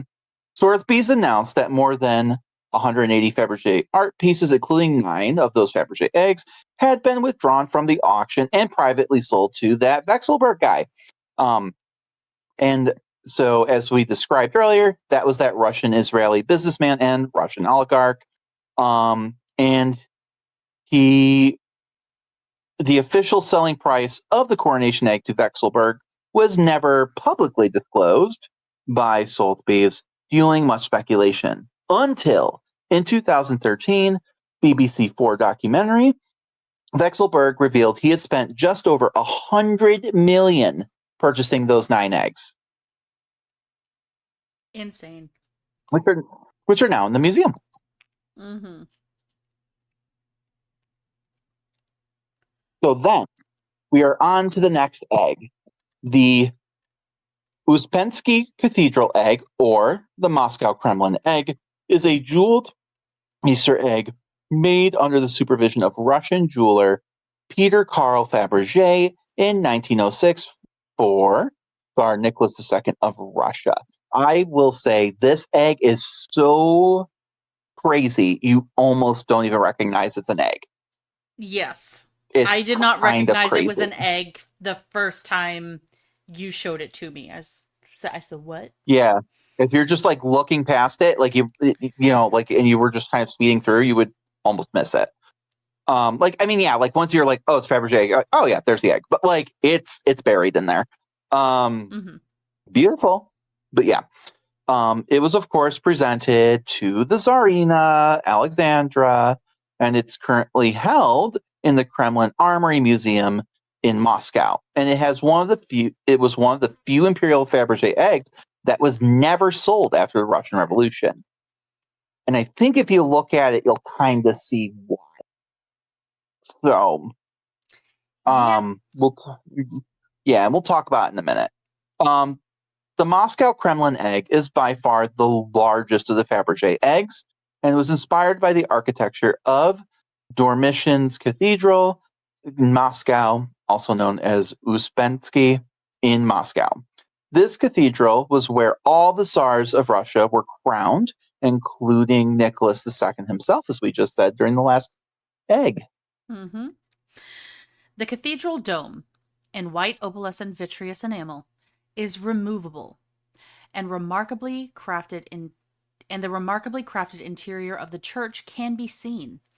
Its carpets, tiny enameled icons, and high altar on an oval glass plate are made visible through 4 triple windows, surmounted by a gold cupola and flanked by 2 square, 2 circular stylized turrets. The former based on the Spassky Tower. The tower bears the coat of arms of the Russian Empire and the coat of arms of Moscow inset with chiming clocks. It stands on a crenellated gold base in an octagonal white onyx plinth designed as a pyramid and built of more smaller pyramids. The surprise in this egg is music. The base of the egg contains a gold music box that plays 2 cherubim chants. Traditional Easter Traditional Easter hymns can be played when a clockwork mechanism is wound up by a gold key. One of the hymns is Ishe Kevru- Kevrumri?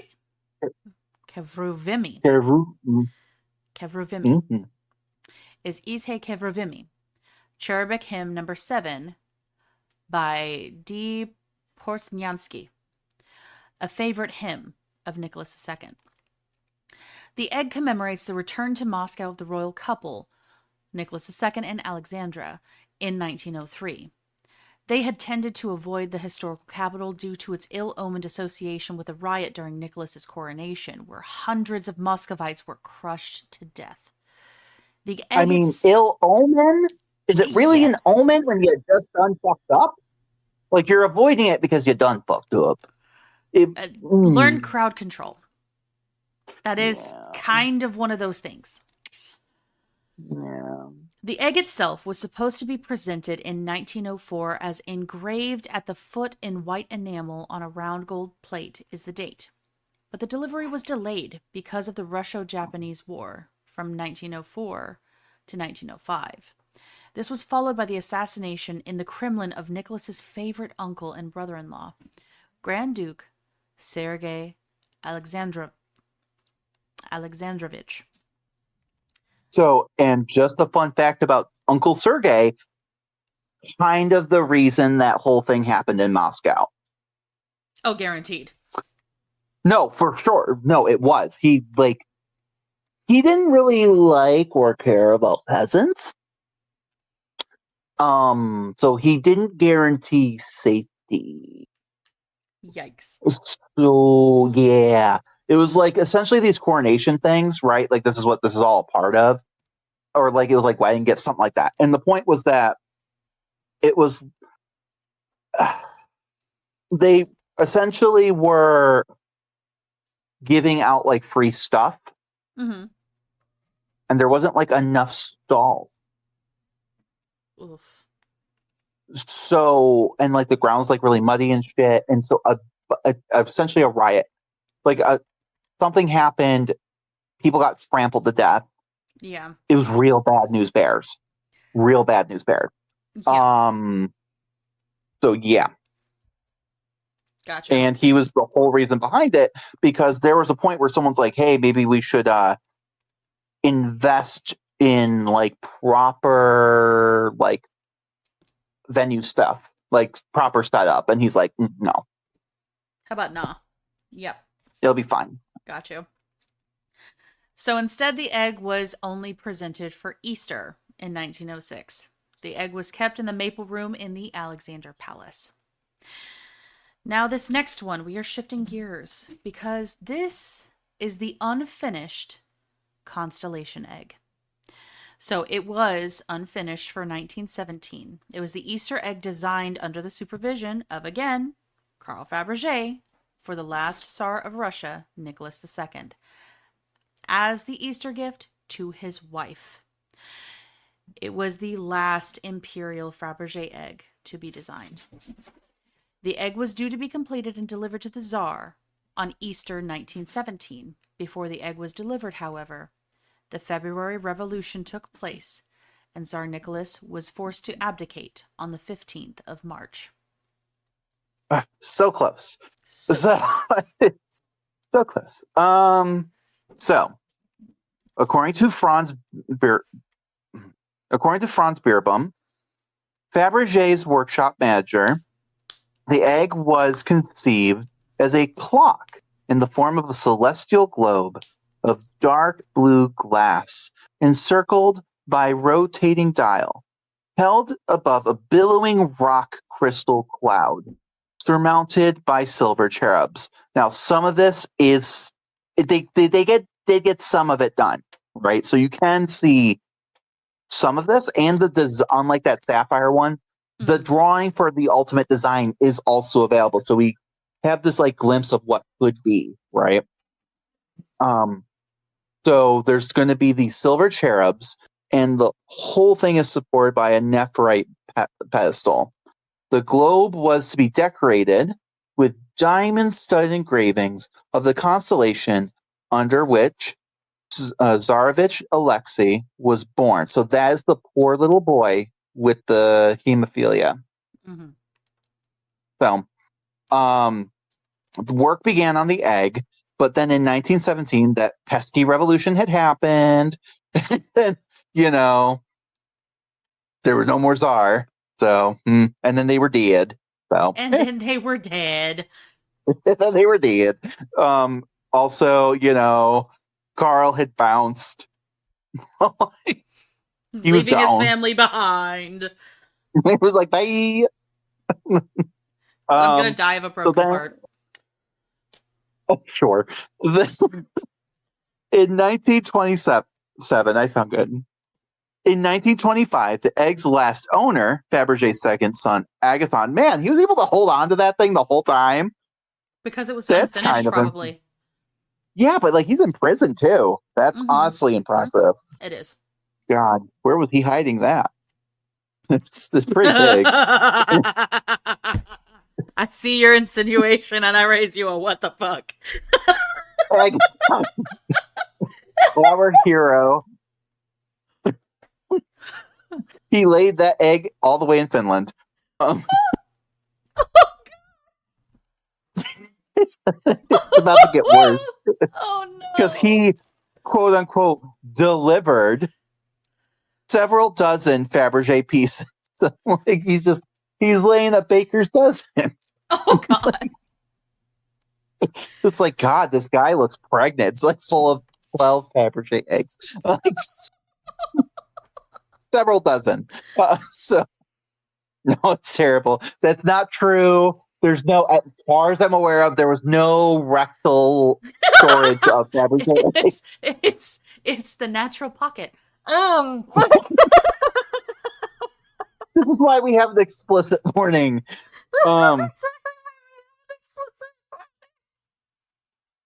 So, Agathon, hero of this story, potential butt smuggler,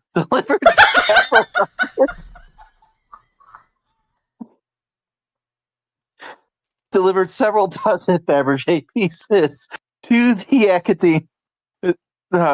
This guy named Alexander Firstman. I'm done with these big words. I'm done. I'm done with the real big words. Among these was the unfinished piece, comprising two halves of a dark blue egg of cobalt glass, as well as the unfinished base of rock crystal that had already been made up to look like clouds. The clock dial and the cupids mentioned, unfortunately, were never found, potentially because they were never done. Or maybe they broke off inside poor Agathon, but we'll never know. Every once in a while, if you got real close to him, if he got, so you were sitting next to him on the couch and he got up, you'd hear this faint tick, tick, tick, tick, tick, tick. No, and now all I can think is a cuckoo clock. Cuckoo, cuckoo. Of the bone.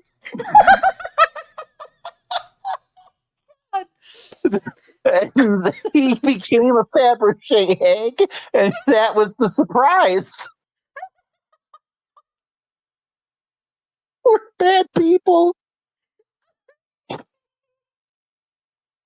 We have way too much fun. Anyway, so Faberge's eggs have acquired a cult status in the art world and popular culture, as they have been featured in exhibitions, films, TV series, documentaries, cartoons, publications, and the news. They have become symbols of splendor, power, and wealth of the Romanov dynasty and the Russian Empire. I would even argue, honestly, just in general, because as we have seen, people will still pay outrageous sums of money for these things. They absolutely will. To just demonstrate their own power. Indeed. So they are a symbol of power overall. If you like what you heard today, please give us a positive review on whatever platform you listen to this podcast on. It goes a long way for us to appease the algorithm gods and get this suggested to others just like you. The more we can connect to our fellow history nerds, the more that we can build up a community and keep the show going. Also, we have a Patreon where you can hang out with us and get exclusive content. like videos where we might try to make some ancient recipes, talk about topics that couldn't fit into the main arcs of the podcast, and just generally being batshit and dumpster fires, all for the price of a latte per month. Research materials and books cost a lot of money. It takes a lot of time to create the show, so anything you can provide would be a huge help. Also, it helps poor Agathon with his medical bills. He needs the anal creams. He needs the donut. Oh no, he needs a donut. We need a donut for Agathon. So We please can't. donate so we can get Agathon a donut. We can't wait to see you again next week. And as always, thanks for listening. Bye for now. Bye, guys.